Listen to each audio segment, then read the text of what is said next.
Assalamualaikum warahmatullahi wabarakatuh. Selamat berbahagia jamaah ngaji tafsir Al-Quran dengan referensi kitab tafsir Al-Ibris Mu'alid Mbah Kyai Haji Bisri Mustafa Rembang dengan sanad Mbah Kyai Haji Samsul Muin Khalid, pendiri dan pengasuh Pondok Pesantren Darul Amin Jajak Banyuwangi Jawa Timur. Semoga berkah. Dilanjutkan surat Al-Baqarah ayat 44. A'udzu billahi minasyaitonir rajim. Bismillahirrahmanirrahim. Atakmurunan nasa bil birri wa tansawna anfusakum wa antum tatlunal kitab afala ta'qilun. Atakmuruna ana toh padha perintah sira kabeh annasa ing manungsa, perintah bil birri kelawan becik, wa tansawna lan nglaleni sira kabeh anfusakum ing pira-pira awak-ira kabeh, wa antum kali utawi sira kabeh iku tatsluna padha maca sira kabeh alkitab ing kitab Taurat. Afala taqilun, ana ta ora padha ngerti sira kabeh. Keterangan surat Al-Baqarah ayat 44. Ini temanya beberapa perintah dan larangan Allah kepada Bani Israel.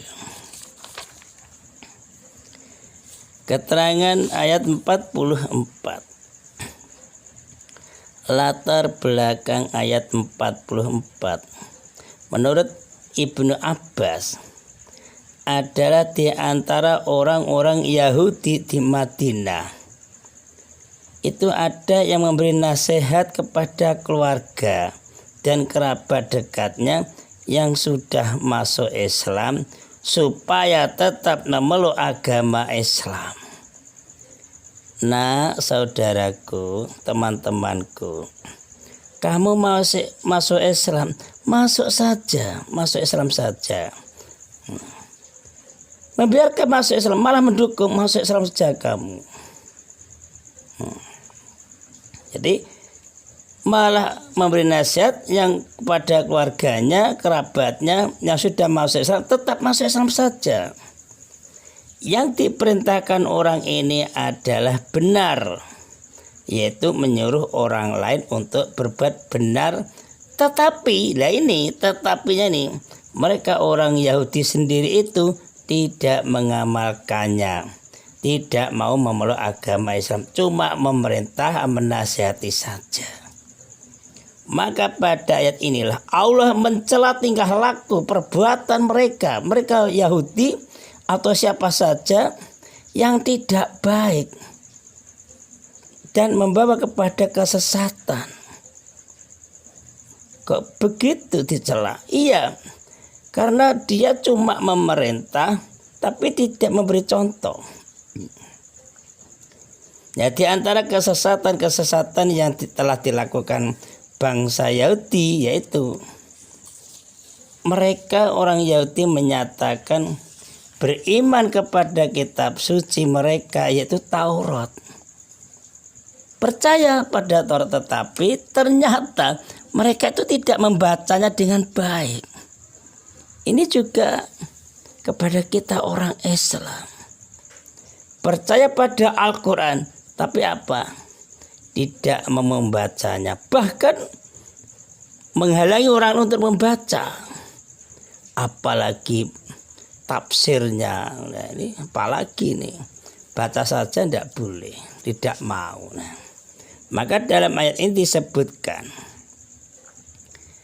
bahwa mereka melupakan diri mereka. Jadi tidak mau ngopeni awake dhewe, maksudnya tidak mengintrospeksi pada dirinya sendiri untuk supaya baik, tidak. Malah mereka melupakan diri mereka. Dalam arti maksudnya membiarkan diri mereka itu rugi, dibiarkan. Memang ada tetangga saya itu orang Sabto Dharma, anaknya masuk Islam, ya disuruh, ya kamu masuk Islam silahkan, harus betul-betul masuk Islam. Nah, tapi dia sendiri tidak meninggalkan untuk pindah pada Islam. Tapi alhamdulillah pada saat menjelang meninggal dunia, orang tua itu minta sedekah selamatan syukuran memeluk agama Islam. Baca syahadat ini disaksikan ulama, Mbah Kiai, Mbah desa kita. Setelah itu meninggal dunia. Nah ini lumayan ini. Anaknya masuk Islam didukung, akhirnya dia sendiri akhirnya juga ikut masuk Islam. Lumayan nih, alhamdulillah. Jadi maksudnya tadi membiarkan diri mereka rugi. Sebab begini, biasanya manusia tidak pernah melupakan dirinya untuk memperoleh keuntungan. Kan biasanya kan gitu. Dan dia biasanya manusia tak rela apabila orang lain mendahului mendapatkan kebahagiaan. Nah, ungkapan melupakan itu menunjukkan betapa mereka melalaikan dan tidak memperdulikan apa yang sepatutnya mereka lakukan. Itu kan ceroboh itu. Seakan-akan dia itu tidak memikirkan masa depannya itu, masa akhiratnya. Itu ceroboh, melalaikan itu. Jadi di sini dilanjutkan, Allah itu berfirman, jika benar-benar kamu yakin kepada Allah bahwa Allah akan memberikan pahala atas perbuatan yang baik dan mengancam akan menyiksa orang-orang yang meninggalkan perbuatan-perbuatan yang baik, mengapakah kamu melupakan kepentingan dirimu sendiri? Dah, Allah loh, ya kamu itu loh, kok kamu itu loh kok ndak memikirkan dirimu sendiri? Kalau itu sudah kamu kok tidak mau masuk Islam, sudah tahu akhirnya kamu rugi diazab oleh Allah, mengapa kamu kok tidak mau mementingkan dirimu sendiri, kok malah kamu lupakan dirimu sendiri? Ini kan sudah cukup jelas bahwa susunan kalimat ini mengandung celaan yang tak ada taranya. Masya Allah. Jadi firman Allah, susunan kalimatnya ini loh mengandung celaan yang tak ada taranya. Jadi karena apa? Kok sampai kalimat susunan kalimat itu mengandung celaan yang tak ada taranya? Karena begini, barang siapa menyuruh orang lain untuk melakukan perbuatan kebaikan, tetapi dia sendiri tidak melakukannya, berarti dia telah menyalahi ucapannya sendiri.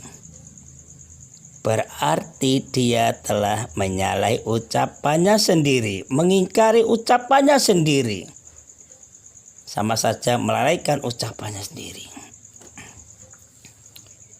Para pendeta yang selalu membacakan kitab suci, kitab Taurat, kepada orang-orang lain, tentu lebih mengetahui isi kitab itu daripada orang-orang yang mereka suruh untuk mengikutinya. Tapi ini jangan dihubungkan dengan saya. Saya membacakan kitab suci Al-Ibris. Itu menurut saya, Bapak Ibu atau yang ikut ngaji tafsir Al-Ibris itu lebih paham. Saya yakin itu. Cuma saya ini ingin belajar bersama itu loh. Bukan berarti saya ini, wah ini pintar bisa membaca, bisa mengartikan, bisa menjelaskan itu bukan itu. Saya yakin pendengar anggota yang mendengarkan ngaji ini lebih hebat. Cuma saya ingin mengaji bersama-sama untuk diamalkan bersama-sama. Nah itu. Jadi enggak pendeta-pendeta ini bisa membaca kitab, bisa tafsirnya, bisa isinya. Kan lebih tahu isinya daripada mereka yang di situ untuk suruh mengikutinya. Maka besar sekali perbedaan antara orang yang melakukan suatu perbuatan padahal dia belum mengetahui benar faedah dari perbuatan itu, dengan orang yang meninggalkan perbuatan itu padahal dia mengetahui benar faedah dari perbuatan yang ditinggalkannya itu. Saya ulangi lagi, besar sekali perbedaan antara orang yang melakukan suatu perbuatan padahal dia belum mengetahui benar-benar faedah atau fungsi dari perbuatan itu, dengan orang yang meninggalkan perbuatan itu padahal dia mengetahui benar faedah dari perbuatan yang ditinggalkannya itu. Contoh tadi, menyuruh kamu masuk Islam, ya Islam saja, itu kan baik. Dia sendiri dah baik, mengapa tidak ikut Islam? Ya, berarti kan lucu ya seperti ini. Sudah mengetahui benar faedahnya tapi tidak mengerjakan, bahkan meninggalkan itu. Oleh sebab itu Allah memandang bahwa mereka seolah-olah tidak berakal atau gila.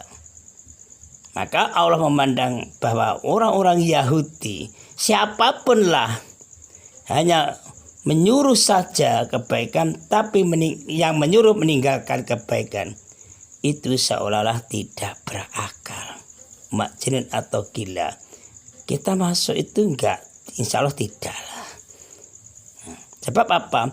Orang yang berakal, orang berakal ini betapapun lemahnya tentu akan mengamalkan ilmu pengetahuannya sesuai kemampuannya.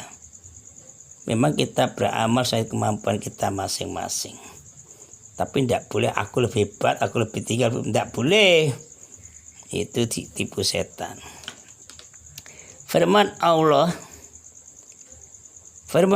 ini walaupun ditujukan kepada Bani Israel, orang Yahudi, namun menjadi pelajaran bagi kita.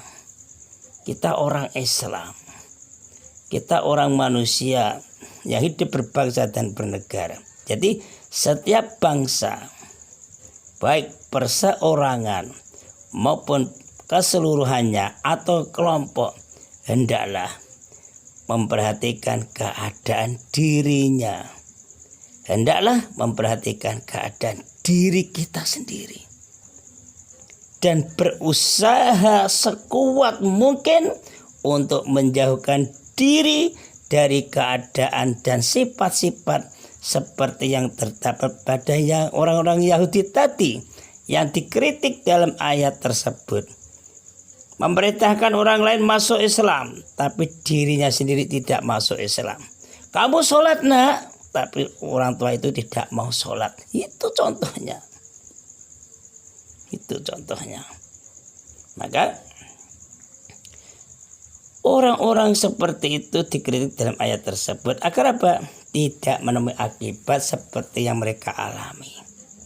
Jadi harus toleransi betul, mawas diri betul.